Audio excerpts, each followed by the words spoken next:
For centuries, whispers have told of a forgotten race. Giants. Towering beings who shape the world we walk on. From the Bible's Nephilim, to red-haired monsters in Nevada, to soldiers claiming they fought a giant in Afghanistan, these stories refuse to die. And some researchers say the giants weren't just wandering tribes. They were part of an advanced civilization, one the world has tried to erase from history. They called it Tartaria. Every culture has its giants. The Nephilim of the Old Testament, children of divine beings and human women. The Titans of Greece, who battled the Olympian gods. The Jotnar of the Norse mythology, enormous beings said to shake the earth.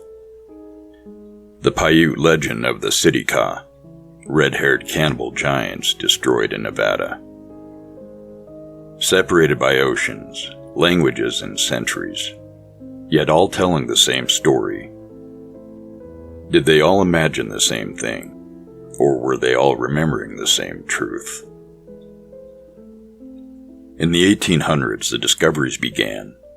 Skeletons measuring 8, 10, even 12 feet tall. In 1833, soldiers in California unearthed a skeleton more than 12 feet tall, buried with massive weapons.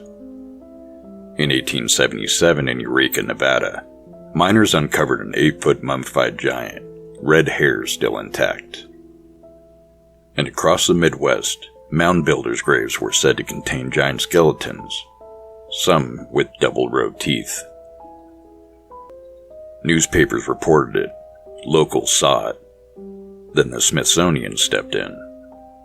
The bones were collected, then never seen again. In Lovelock Cave, archaeologists uncovered sandals big enough to fit Shaquille O'Neal twice over. They found unusual weapons, and massive skulls with red hair.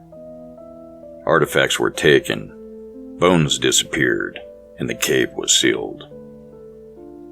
However, it isn't just ancient history. In 2002, U.S. soldiers in Afghanistan claimed to have been ambushed in a remote valley. They described a 12-foot humanoid with red hair, pale skin, and a massive spear. The firefight lasted minutes. The giant absorbed hundreds of rounds before it finally fell. The body was flown out by helicopter. Officially, it never happened. Unofficially, soldiers still whisper about the Kandahar Giant. Are these just campfire tales? Or glimpses of something we're not supposed to know about?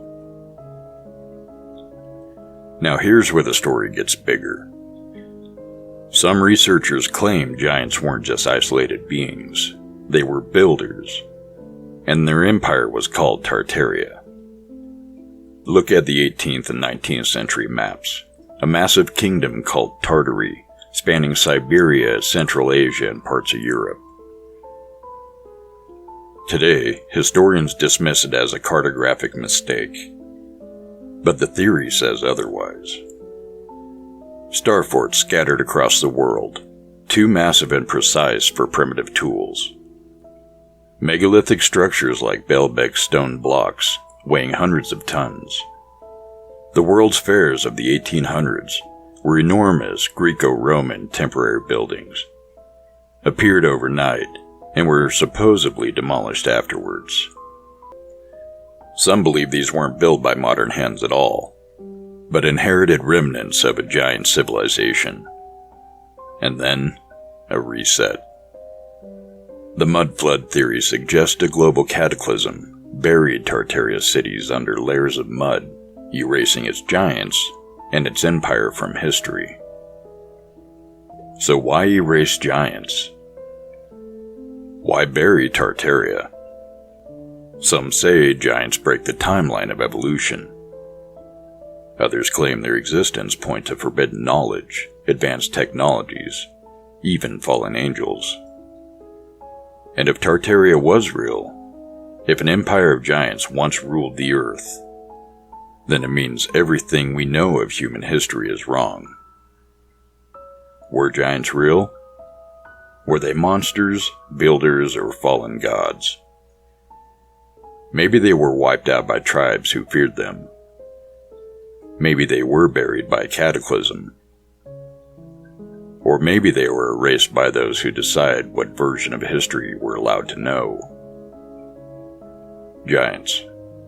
Myth, mistake, or a memory they don't want us to keep. We may never know if giants truly lived among us, but until the evidence is revealed, the legend remains one of history's mysteries.